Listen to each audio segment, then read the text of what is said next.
Oh, didn't see you there. Welcome to our marketing project. For our project, we chose Anheuser Busch.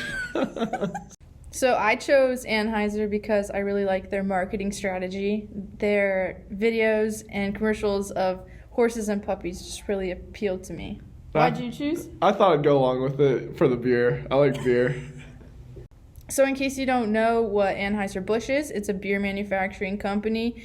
They own Busch, Michelob, Budweiser, Corona, and many more other manufacturing companies, beer manufacturing companies across the world.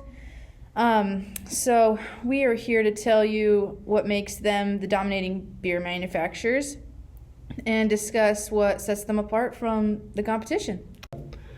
So I'm no beer connoisseur myself, but Anheuser-Busch makes quality beer and several brands. And so just because of their good beer doesn't make them the company they are today. To understand Anheuser's marketing strategy and why they're so successful, we have to understand how marketing works. From Seth Godin's All Marketers Tell Stories / are liars. All people have rules, values, beliefs, and biases that they've developed through their life. This is called a worldview. Marketing succeeds when enough people with similar worldviews come together in a way that allow marketers to reach them cost effectively. This is where company framing comes in. Framing is where a company markets their product in a way that aligns with their consumers' worldview. The more people with a worldview, the more customers are willing to buy a product framed that way. So a successful company is one that frames their product to an audience with a worldview that is very large, or a very passionate group about that worldview. So how about Anheuser-Busch? So again, Anheuser isn't just a good beer. They also understand their audience and they market accordingly. They frame their company and beer towards sustainability.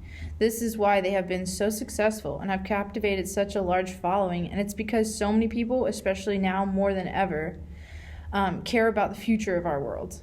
So their story is sustainability. So now we're going to talk about how they stayed true to that. Well, let's look at their mission statement. Their mission statement says to brew great beers that can not only be enjoyed responsibly, but are also created with a low impact on the environment. They do this in their whole business, and starting with their ingredients. First, they source almost 100% from American farmers and work hand in hand with the growers to ensure great ingredients. They also have introduced the International Barley Research Lab and teams of agronomists to help and advise farmers on sustainable technology. They also use high amounts of renewable energy, with a goal of 100% renewable energy by 2025. They also plan to have 100% recyclable cans, and for their cans to be made out of 50% recycled materials by 2025. Lastly, all their facilities are engaged in water conservation programs, and so far, their story proves to be true, and they're so committed, actually, that it goes way beyond their own company. So now we can take a look at community outreach. Alongside the goal of sustainability, they understand the importance of those who inhabit Earth, and this is why Anheuser is committed to the protection of the human race.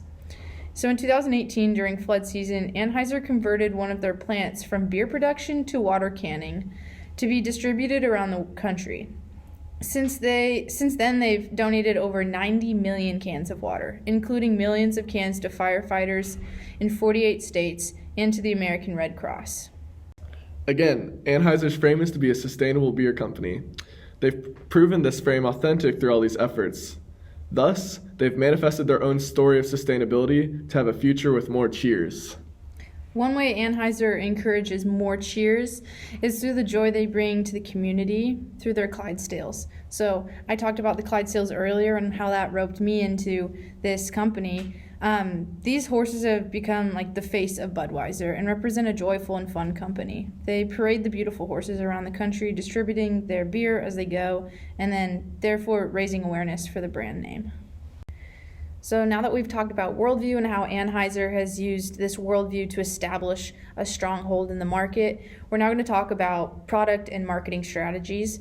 So for product strategy, they've really zoned in on the American labeling, which they've claimed all American ingredients and unique ingredients and claimed to be extremely American, and that created an identity for the company.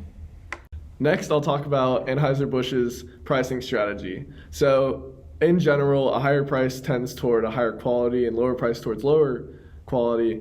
And originally, like with Budweiser, it's the gold standard. If it's more than Budweiser, it's going to be higher quality. If it's costs less than Budweiser, it's going to be lower quality. But Anheuser Busch is so successful; they have so many different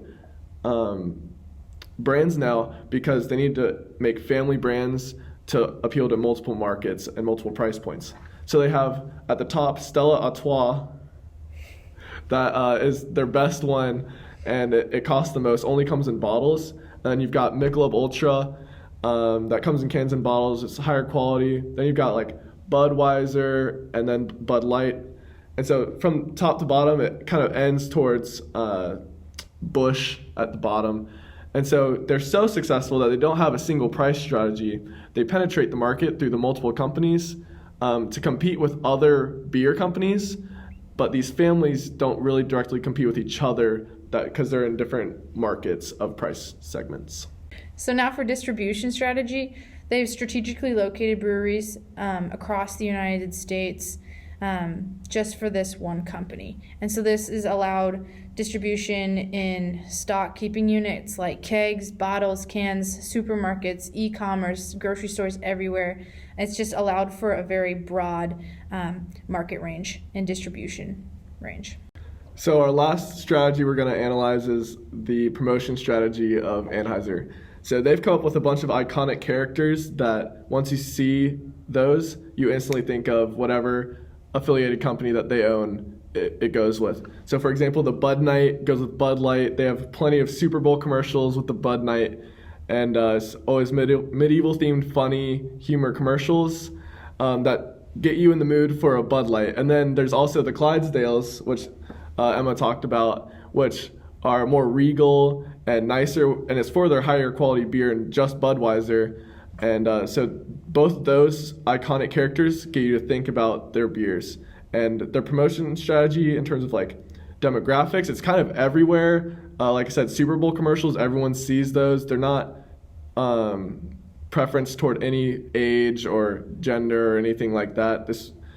A lot of people like their beer, and they tailor to that.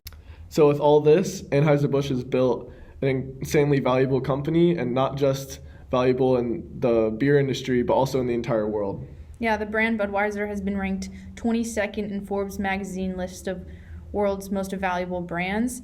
The brand's been valued at $24.6 billion as of May 2017, which since then it's only grown.